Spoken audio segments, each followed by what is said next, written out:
নমস্কার বন্ধুরা, একঘেয়েমি মটর পনিরের রেসিপি আর ভালো না লাগলে একবার অবশ্যই এইভাবে সম্পূর্ণ নিরামিষ মশলা ছাড়া মটর মালাই পনির রেসিপি ট্রাই করে দেখবেন। এটা খেতে ভীষণই সুস্বাদু হয়। আর তার জন্য দেখুন, এখানে আমি ভাঙ্গা কাজু নিয়েছি 1 মুঠোর মতন। এটা আমি জলে ভিজিয়ে রেখেছি। আর তার সাথে এখানে আমি দিয়ে দিচ্ছি 2 টুকরো পনির। যেহেতু আজকে মালাই পনির বানাচ্ছি, তাই এখানে 2 টুকরো পনির দিয়েছি। এইভাবে একটা পেস্ট করে নেব। আর এই পেস্টটা দেখুন কতটা স্মুথ হয়েছে, একদম মালাইয়ের মতন মনে হচ্ছে। আর এখানে এক্সট্রা কোনো ক্রিম বা মালাইয়ের কোনো প্রয়োজন নেই।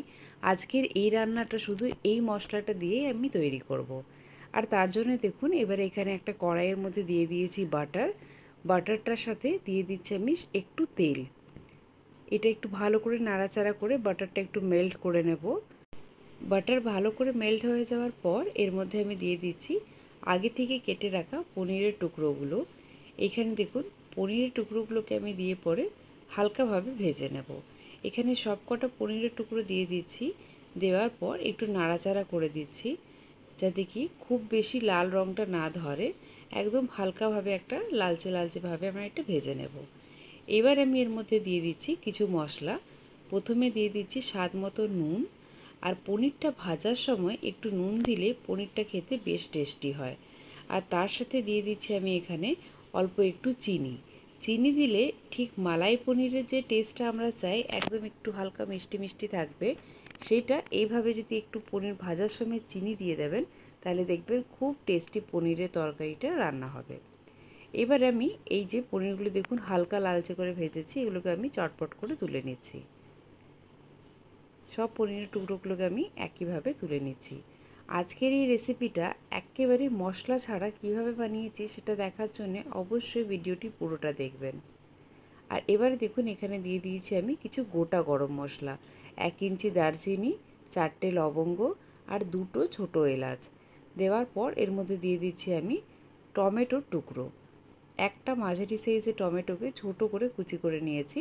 এটাকে দিয়ে একটু ভালো করে নাড়াচাড়া করে নিচ্ছি। টমেটোটা খুব ভালো করে নাড়াচাড়া করে ভেজে নিতে হবে। এবার আমি এর মধ্যে দিয়ে দিচ্ছি আদা আর কাঁচা লঙ্কা বাটা, ছোটো চামচে 2 চামচ। দেওয়ার পর আবার এটা একটু ভালো করে নাড়াচাড়া করে নিচ্ছি, যাতে কি খুব তাড়াতাড়ি টমেটোটা একদম নরম হয়ে যায়। তার সাথে এখানে আমি দিয়ে দিচ্ছি দেখুন মটর। এখানে আমি মটরশুঁটিগুলোকে ফ্রোজেন ব্যবহার করেছি। আপনারা চাইলে এখানে নর্মাল মটরশুঁটিও ব্যবহার করতে পারেন। ফ্রোজেন মটরশুঁটিটা ব্যবহার করার জন্য মটরগুলোকে আমি কিছুক্ষণ একটু জলে ভিজিয়ে রেখেছিলাম।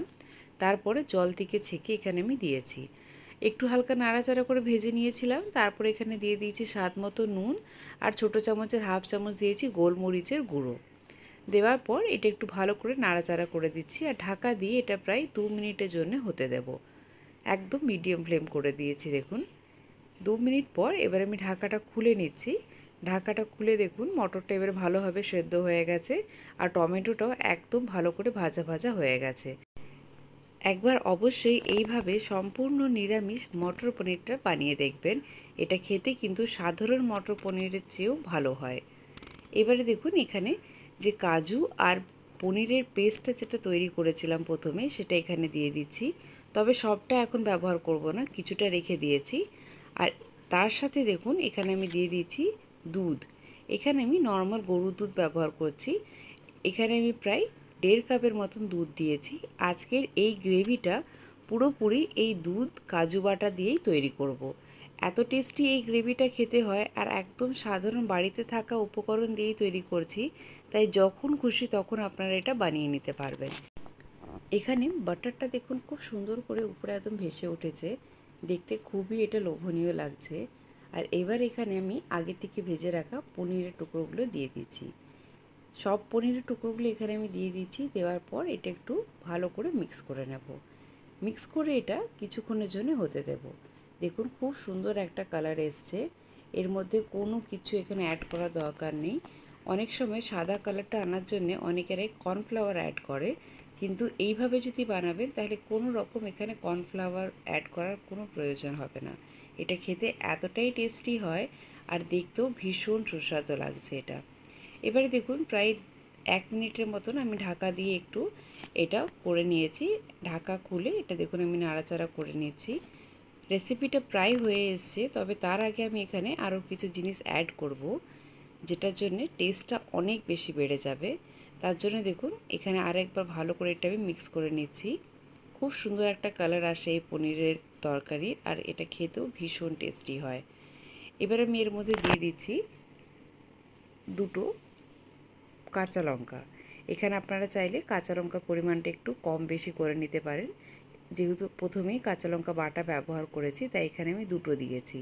আর তার সাথে দিয়ে দিলাম আমি ছোটো চামচের 1/2 চামচ গরম মশলার গুঁড়ো, আর দিয়ে দিচ্ছি এখানে আমি ছোটো চামচের 1.5 চামচ চিনি।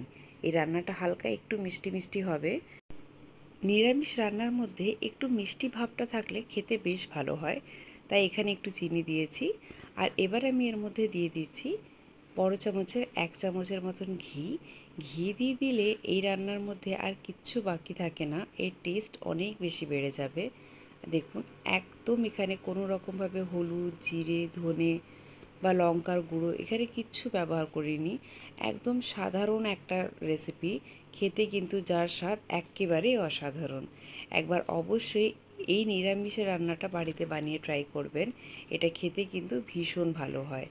আর দেখুন এখানে আমি শেষে একটু নুন দিয়েছি, যেহেতু প্রথমে আমি এখানে নুনটা কম দিয়েছিলাম, তাই নুন দিয়ে আবার এটা ভালো করে একটু মিক্স করে দিচ্ছি।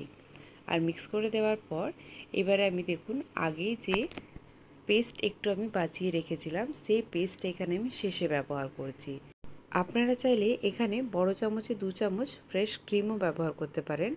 আমি আজকে যেহেতু বাড়িতে থাকা সব উপকরণ দিয়ে রান্নাটা করেছি, তাই এখানে আমি কাজু বাটা দিয়েই পুরো রেসিপিটা শেয়ার করলাম আপনাদের সাথে। আর এখানে শেষে একটু কাজু বাটা দিলে একদম যে ক্রিমের টেক্সচারটা হয় সেটা আপনারা খুব সহজেই রান্নার মধ্যে নিয়ে আসতে পারবেন। এভাবে দেখুন এটা দিয়ে দিয়েছি, দেওয়ার পর এটা একটু নাড়াচাড়া করে দিচ্ছি। খুব সুন্দর একটা ক্রিমি টেক্সচার এসছে, আপনারা বুঝতেই পারছেন। এবারে দেখুন রান্নাটা হয়ে এসছে। এবার আমি এখানে গ্যাস অফ করে এটাকে সার্ভ করে নেব।